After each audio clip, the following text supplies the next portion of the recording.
debentures. We know here debentures mean the loan amount and it's a liability, and this liability has to be paid.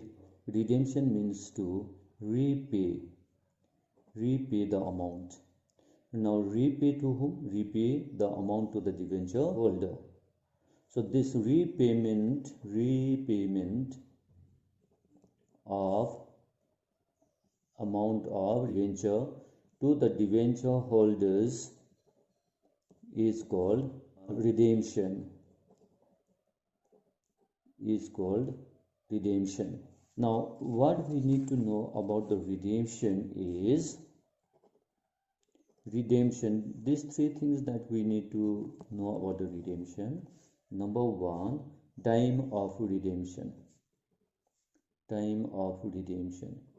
means when is the amount paid to the debenture holder. The time of redemption is called the due date. Debentures are redeemed on due date. Following redemption can take place on the due date. That means redemption by installment, or redemption in lump sum. Installment means the amount will be paid part by part, and whereas in case of lump sum, the amount will be paid in one shot.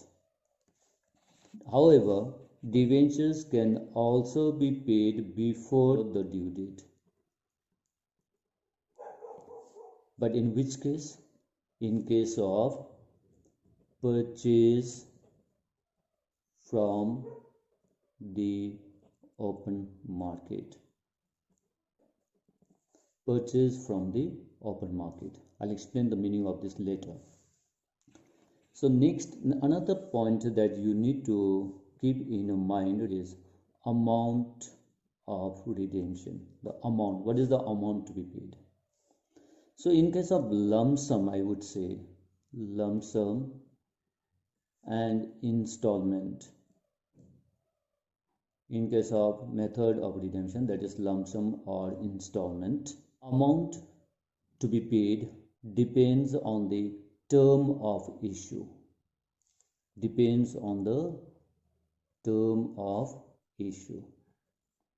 That means either it can be paid at par or at a premium. In case of purchase from the open market, amount paid will be the purchase price of the debenture. Now what is the purchase price? At what price the company is purchasing the debenture from the open market. Thirdly, what you have to know is source of redemption.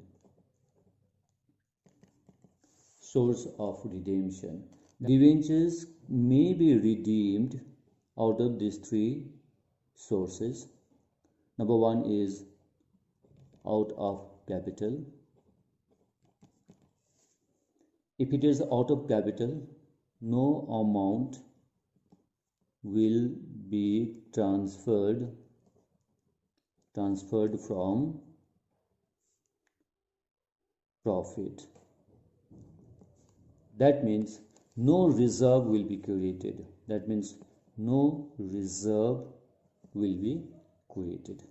Another source is out of profit. That means if it is out of profit, a company has to create a reserve called debenture redemption reserve before the debenture is redeemed. Before the redemption of debenture. Out of profit, a reserve has to be created by a company before the redemption of debenture. And number C is out of profit and capital. That means here redemption will take place partly from profit and partially or partly out of the capital. Right? We have methods of redemption. Number one, we'll have methods of redemption.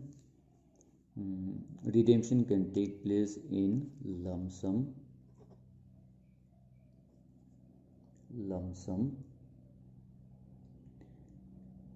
Under this method, all debentures are redeemed on the redemption date specified in the terms of issue, either at a premium or at a par. Entire amount is paid here. Entire amount is paid in one shot. Number two, in installment.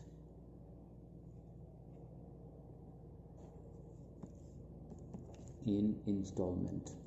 Here, the company pays to the debenture holder a certain amount of debenture, or you can say a part of the amount of debenture. Here, amount is repaid in parts. That means debenture holders are selected by draw of lots, and amount paid to them either at par or at a premium depending on the term of issue. Number three is purchase from the open market. Before the due date or before the maturity of the debenture, the company may decide to purchase the debentures from the stock exchanges from the debenture holders who are willing to sell their debentures. The purchase price will be considered as the amount of redemption or as the amount paid to the debenture. Then number four is conversion of debenture. Either it will be converted to a new debenture, that means new class of debenture, or the debenture will get converted to shares. But this conversion of debenture is not in your ISC syllabus, so you don't need to study this one. Now we have steps followed to pass the journal entries. Number one, creating reserve. Number two, making investment.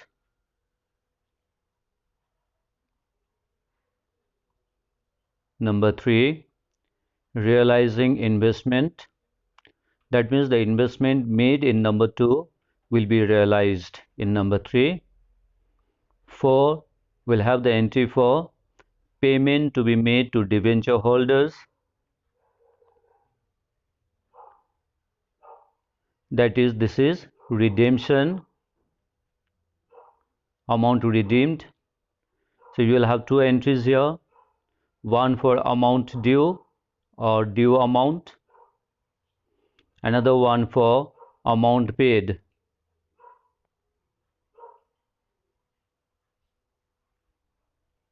Then we'll have the last entry, transferring the DRR created in number 1 to general reserve.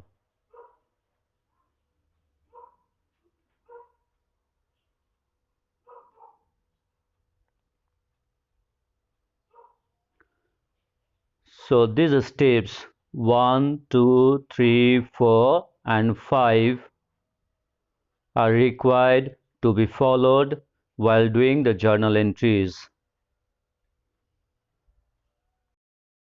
This is the journal for first method, redemption of debentures in installment or lump sum. So here we go. The first entry is for creating reserve. We have surplus debit to debenture redemption reserve account. Surplus is debited as it is created out of the net profit. Second entry is for making investment, and the entry is debenture redemption investment account debit to bank account. Bank account is credited because the money is going out. We have the third entry. Here the investment made is realized, and we have the entry bank account debit to debenture redemption investment account. Here bank account is debited because the money is coming in. And the fourth one is for the interest earned on this investment, and the money is coming in, so you have bank account debit, TDS collected account debit to interest earned account. TDS here means tax deducted at source. This should be mentioned in the journal if it is there in the question. So the fifth entry is for payment of debenture amount. Here we will make two entries, one for amount due, another for amount paid. Entry for the amount due is debentures account debit to debenture holder account. Debenture account is debited because it needs to be cancelled here. And you have PRD account debit. PRD means premium on redemption of debenture. This should be mentioned if debentures are redeemed at a premium. Now the entry for amount paid, debenture holder account debit to bank account. Bank account is credited because the money is going out. The last entry is for transferring the DRR, that is the amount mentioned in the first journal, and the entry is debenture redemption reserve account debit to general reserve account. This is the end of the entry for the first method. Points to be kept in your mind regarding DRR and DRI. All India financial institutions regulated by the RBI, banking companies, listed companies, NBFC, that is non-banking finance companies, and HFC, that is housing finance companies, both listed and unlisted. What are they? Companies exempted from creating DRR. That means these companies are not required to create a DRR. Next point. Companies required to make investment, that is debenture redemption investment. Listed companies, listed NBFC and HFC, unlisted companies other than NBFC and HFC. DRR is created only on the non-convertible part of debentures. DRR is created at the rate of 10% of outstanding debentures value. If redemption is done purely out of profit, DRR will be created at the rate of 100% of outstanding nominal value of debentures. DRI is made at the rate of 15% of redeemable value of debentures. Proportionate amount of DRR should be transferred to general reserve when debentures are redeemed in installments.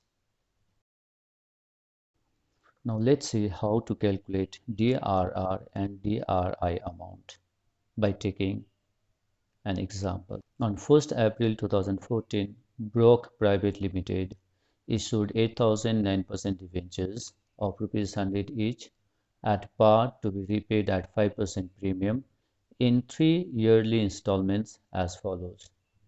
On 31st March 2017, 2,000 debentures. On 31st March 2018, 3,000 debentures. On 31st March 2019, balance debentures.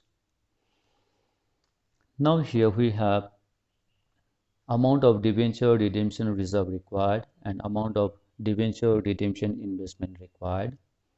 Before finding out the amount, I would like to draw your attention towards the company mentioned here. Let's find out whether this company, that is Brock Private Limited, comes under the category of exempt companies. Brock Private Limited is a private limited company. It is an unlisted company, and every unlisted company has to create debenture redemption reserve, and debenture redemption investment. So here we go ahead with the calculation. Financial year March 17, DRR is required to be calculated before the debenture is redeemed, and it is calculated on the total amount of debentures. So here the total number of debentures is 8,000. So the nominal value becomes 8,000 into 100, as you can see in the column here, and 10% of this will become your DRR amount. So here the DRR amount is 80,000 created. Now on 31st March 2017, 2,000 debentures are redeemed. So your DRI is created on the redeemable debentures. So here the amount becomes 2000 into 100 becomes the nominal value. 15% of this is 30,000. So investment required to be done is 30,000. And this investment has to be done within 30th April 2016. Similarly, let's go to the next financial year 2018. In 2018, we don't need to create any DRR because the DRR is already created in financial year 2017 before redemption started. But DRI required is 15% of the redeemable value. So redeemable debenture is 3,000 into 100 will give you the nominal value. 15% of that is 45,000. But in the year 2017, we have already made the investment of 30,000. This 30,000 cannot be realized in the year 2017 because that is second redemption. That is why you see here is mentioned no realization in the year 2017. That means this rupees 30,000 will remain invested. But for the financial year 2018, your investment required is 45,000. You already have 30,000. So the new investment required is 15,000. So in the financial year 2018, 15,000 investment will be made. And also there is no realization in the year 2018 because there is again a redemption in the next financial year, March 19. Again in March 19, no DRR because it is the same class of debenture. We go on to the DRI. Again, DRI will be 15% of the remaining debentures redeemed. Remaining debentures is 3,000. So 15% of 3,000 into 100 will give you 45,000. This is the amount of investment to be done. But the total amount of investment in financial year 2018 is 45,000 itself.